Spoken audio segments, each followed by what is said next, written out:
చూద్దాం. దిల్ రాజు నివాసంలో మూడో రోజు ఐటీ సోదాలు కొనసాగుతున్నాయి.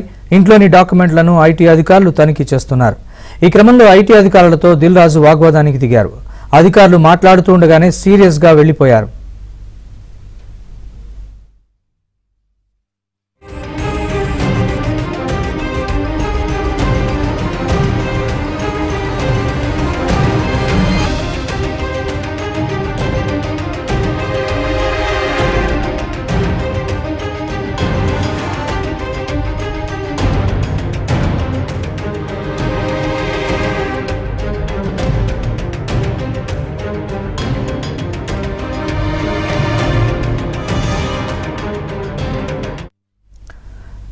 దిల్ రాజు ఇంట్లో మూడో రోజు ఐటీ సోదాలు కొనసాగుతున్నాయి. ఈ క్రమంలో ఐటీ అధికారులతో దిల్ రాజు వాగ్వాదం చేసినట్లుగా తెలుస్తోంది. ఇదే అంశానికి సంబంధించి మరిన్ని వివరాలు మా ప్రతినిధి శశిని అడిగి తెలుసుకుందాం. లైవ్లో శశి, చెప్పండి పూర్తి వివరాలు. ఎందుకని దిల్ రాజు సీరియస్ అయ్యారు? దీనికి సంబంధించిన పూర్తి వివరాలు చెప్పండి. దిల్ రాజు నివాసంలో ఐటీ అధికారుల తనిఖీలు కొనసాగుతున్నాయి. ఇప్పటికే దిల్ రాజు నివాసంలో కీలకమైనటువంటి పత్రాలను ఐటీ అధికారులు సేకరించారు. వాటి వివరాలను ఆరా తీస్తున్నారు. ఇప్పటికే దిల్ రాజు నిర్మించినటువంటి సినిమాలు, అందుకైనటువంటి ఖర్చులు, ఆ తర్వాత వచ్చినటువంటి లాభాలు, అన్ని అంశాల గురించి క్షుణ్ణంగా ఐటీ అధికారులు పరిశీలిస్తున్నారు. అందులో ఉన్నటువంటి అంశాల గురించి ఇటు దిల్ రాజును అడిగి తెలుసుకుంటూ ఉన్నారు. అయితే కొద్దిసేపటి క్రితమే ఇటు దిల్ రాజుకు ఆ తర్వాత ఐటీ అధికారునికి మధ్య స్వల్ప ఆర్గ్యుమెంట్ జరిగింది. అయితే 3 రోజుల నుంచి కూడా ఈ ఐటీ సోదాలు కొనసాగుతూ ఉన్నాయి. ఇదే నేపథ్యంలో కొద్దిసేపటి క్రితమే ఓ ఐటీ అధికారిని దిల్ రాజుతో మాట్లాడుతూ ఉన్నారు.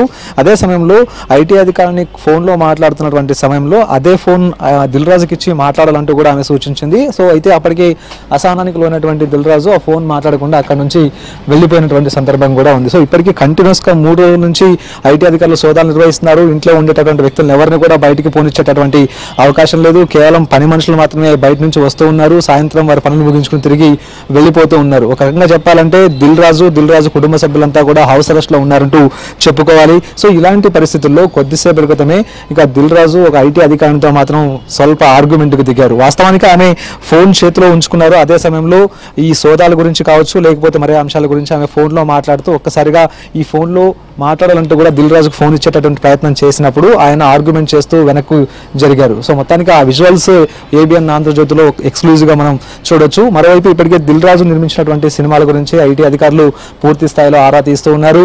ఇక సంక్రాంతి సందర్భంగా సుమారుగా 450 కోట్ల రూపాయలతో గేమ్ చేంజర్ మూవీని తెరకెక్కించారు. అదే కాకుండా సంక్రాంతికి వస్తున్నామనే మూవీని కూడా సుమారుగా 80 కోట్ల రూపాయల ఖర్చుతో తెరకెక్కించారు. సో ఇవన్నీ కూడా భారీ వసూళ్లను రాబట్టాయంటూ కూడా ఇప్పటికీ పెద్ద ఎత్తున బయట ప్రచారం జరుగుతుంది.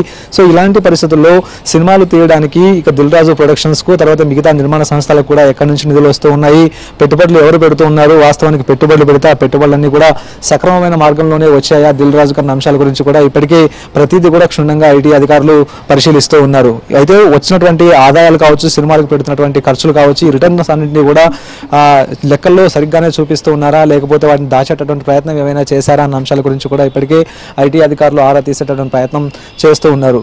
ఇల్లంతా గాలించినప్పుడు ఇంటికి సంబంధించినటువంటి కొన్ని పత్రాలతో పాటు మరోవైపు ఇతర సంస్థలకు సంబంధించినటువంటి పత్రాలు, తర్వాత ఎస్విసి క్రియేషన్కు సంబంధించినటువంటి ఆర్థిక లావాదేవీలకు సంబంధించినటువంటి అన్ని అంశాలను కూడా ఇప్పటికే ఐటీ అధికారులు సేకరించారు.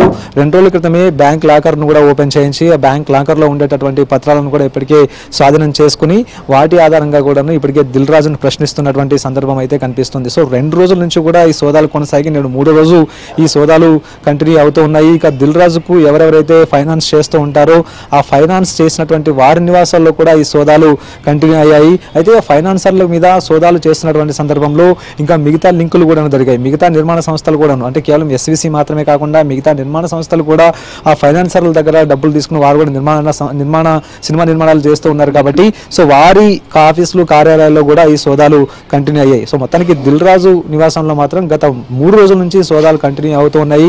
అసలు దిల్ రాజు కుటుంబంలో ఎవరు కూడా బయటికి వెళ్ళేటటువంటి పరిస్థితి లేదు. ఒకవేళ ఒకవేళ బయటికి వెళ్ళాలంటే మాత్రం ఐటీ అధికారులు అనుమతి తీసుకుని ఐటీ అధికారులు వెంటే వెళ్తున్నటువంటి సందర్భం. ఉదయం దిల్ రాజు తల్లికి అనారోగ్యంగా ఉండడంతో ఆమె హాస్పిటల్కి వెళ్ళింది. అయితే వెళ్తూ కుటుంబ సభ్యులతో పాటు ఐటీ అధికారులు నేరుగా తమ వాహనంలోనే తీసుకుని ఆమెను హాస్పిటల్ దాకా వదిలేసి వచ్చినటువంటి సందర్భం అయితే కనిపించింది. సో మొత్తానికి ఐటీ అధికారులు ఈ తనిఖీలు చేస్తున్నటువంటి తీరు కావచ్చు, రోజుల తరబడి ఐటీ అధికారులు ఈ సోదాలు కొనసాగిస్తున్నటువంటి అంశంపై దిల్ రాజు కొంత అసహనానికి లోనయ్యారు. ఇదే నేపథ్యంలో కొంత స్వల్ప వాగ్వాదం, స్వల్ప ఆర్గ్యుమెంట్ చోటు చేసుకున్నట్టుగా తెలుస్తోంది. Right Sashi, thanks for the update.